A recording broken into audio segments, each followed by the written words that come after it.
kulan wacan oo wanaagsan daawade meel waliba aad joogtiin iyo si waliba codkeena idiin soo gaarayo waxaan hawada idinka leeyahay habeen wanaagsan xilli waliba ku tahay waxaan rajaynayaa inaad caafimaad qabtaan kusoo dhawaada warkeena habeenimo ee ciyaaraha Bilal Media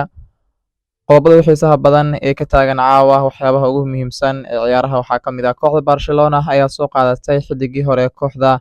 Juventus goolka uu ilaalinayay ee Szczesny waxayna ku bedeleen goolhayahoodii hore ee kooxda Barcelona Ter Stegen oo dhaawac soo gaaray kaasi oo 8 bilood garoomada ka maqnaan doono taasi waxay noqon doontaa in Szczesny oo dib ugu soo laabtay kadib markii ciyaaraha uu isaga fariistay ka tigitaankiisii kooxda marwada duqda ee reer Talyaani ee Juventus taasi oo fursad u siinaysa inuu mar kale ku soo baxo shaxda uu hogaamiyo macallin Hansi Flick waxayna ka doorbideen inay soo qaataan xidiga loo tartamayay oo ahaa Keylor Navas balse waxay isla garteen maamulka kooxda iyo macalinka kooxda Barcelona Hansi Flick inay soo qaataan goolhayaha reer Poland ee Szczesny dhinaca kale waxaan guda jirnaa warka ugu xiisaha badan ee laga qoray kooxda Barcelona Ronaldo Araujo ayaa waxa uu ku jira soo kabashadiisii wanaagsaneed ee isku diyaarinta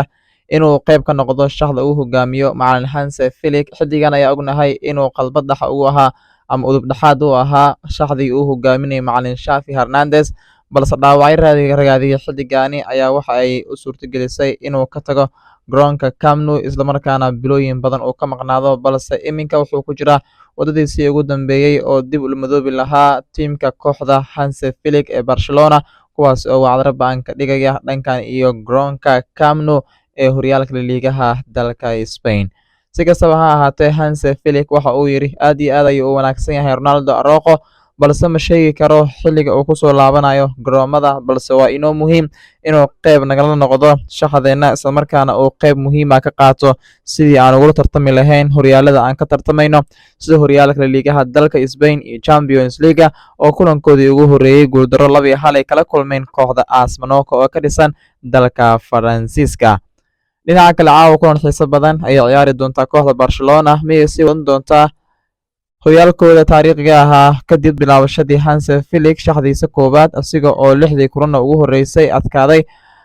liigaha dalka Spain kooxda ku soo xigto waa kooxda Real Madrid waxay haysataa 17 dhibcood iminka caawa hadii ay badiyaan waxay noqon doontaa in ay 4 dhibcood nadiif ah ay ka sareeyaan kooxda lagu magacaabo Real Madrid si kastaba ha ahaatee Hansi Flick kooxdiisa waxa ay wajihi doontaa kooxda lagu magacaabo Getafe waa kulan xiiso badan kaasi oo inta badan ciyaartoyda Hansi Flick ay ka soo muuqan doonaan garoonka Camp Nou maadaama lagu ciyaari doono mininka ama guriga kooxda Barcelona taasi oo ciyaaryahanno iyo mucaashaqiin badan ama taageerayaasha kooxda Barcelona ay soo buux dhaafin doonaan si ay u daawadaan kooxdooda Barcelona xil ciyaareedkani wacdaro baan ka dhigaysa horyaalka liigaha dalka Spain weli waxaan guda jirnaa sheekooyinka laga qorayo xariga dalka Spain ee liigaha Kylian Mbappe ayaa dhaawac soo gaaray kulankii xiisaha badnaa ay 3-2 kaga adkaadeen kooxda Deportivo Alaves wuxuuna qayb ka ahaa bandhigii ay sameeyeen kulanka Deportivo Alaves kooxda Real Madrid gool ka mid oo aad u qurux badan ayuu ku lahaa kulankaasi balse xidigan dhaawac soo gaaray ayaa waxa ay qasab ku noqon doontaa macallin Carlo Ancelotti in 3 isbuuc ay soo aadan isla markaana uu qayb ka noqon doono shaxdiisa uu hogaamin doono taasina waxay fursad ay siin doontaa xidigaha lagu magacaabo Endrick kaasi oo inta badan kursiga keedka ka soo kacay dhaawiciisa ayaa waxay ku soo aadaysaa xilli kooxda Real Madrid ay fooda ku soo hayaan kooxda Atletico de Madrid oo ay ku wada ciyaari doonaan horyaalka liigaha dalka Spain Lille oo wada ciyaari doonaan UEFA Champions League iyo Villarreal saddexdaas kulan oo aad ku xiisaha badan oo kooxda Real Madrid ciyaari doonto ayaa waxay wajihi doontaa iyadoo aan wadanin superstar-kooda reer France ee Kylian Mbappe dhinaca kale kooxda Real Madrid maamulkeeda iyo macalinkeeda ayaa macsalaamayn ama hambalyo hawada u mariyay xidig lagu magacaabo Rafael Varane ayaa qayb ka ahaa xidigihii ugu miisaanka cuslaa ee ka soo ciyaaray garoonka Santiago Bernabeu kadib macallin Florentino Perez ayaa u sheegay inuu xidigani mustaqbal fog uusan ku lahayn garoonka Santiago Bernabeu isla markaana uu ka tagay wuxuuna u biiray kooxda Manchester United ayagana waqtigiisa ayaa ka dhamaaday isla markaana wuxuu aaday dhankan horyaalka Serie A dalka Talyaaniga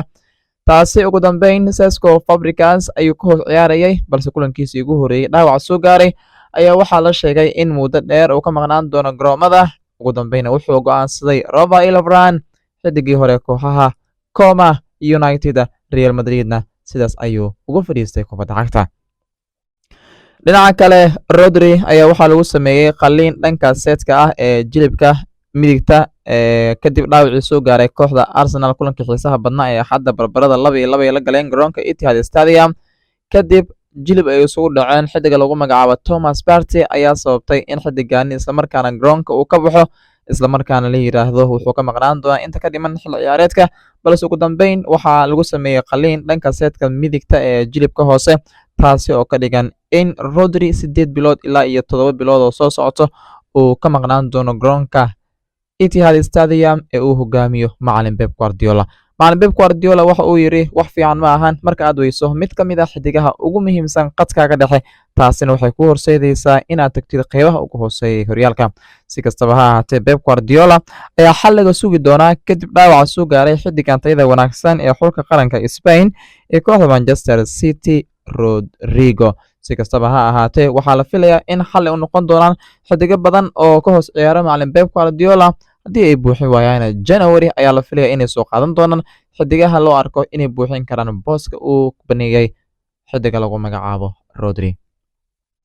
kulamada xiisaha badan ee caawa ciyaar waxaa ka mid ah horyaalka liigaha dalka Spain. caawa ciyaari doona Genoa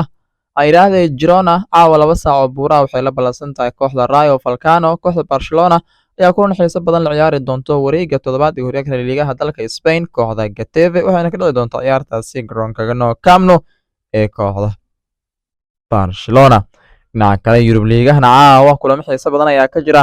United-ka ayaa waxay la ciyaari doontaa kooxda Twente 10 habeenimo. dhinaca kale EFL Cup-ka horyaalka Premier League ee dalka Ingiriiska ayaa laga ciyaari doonaa wareegiisii 16aad. Arsenal macalin Mikel Arteta ayaa ciyaar soo gali doonto 3:45 daqiiqo waxay la ciyaari doontaa kooxda Bolton Wanderers. Liverpoolna West Ham United ayay la ciyaari doonaan wareegga 16 iyadoo uu ka maqan yahay goolhayahooda lagu magacaabo Alisson Becker. guud ahaan dhegeystayaal saaxiibayaal intaan waxaan kusoo gabagabeynayaa barnaamijka ciyaaraha ee Bilal Media. intaanan soo xirin barnaamijka saaxiib waxaan ka codsanayaa mar haddii aad tahay mucaashaqiinta kubadda cagta isla markaana jecel in loo soo gudbiyo xogaha ciyaaraha la xiriira horyaalada Premier League dalka Ingiriiska iyo liigaha dalka Spain, Bundesliga dalka Jarmalka iyo horyaalada kale ee caalamka,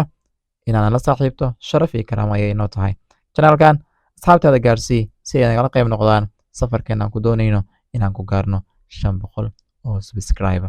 aad u mahadsantahay. mahadsanid.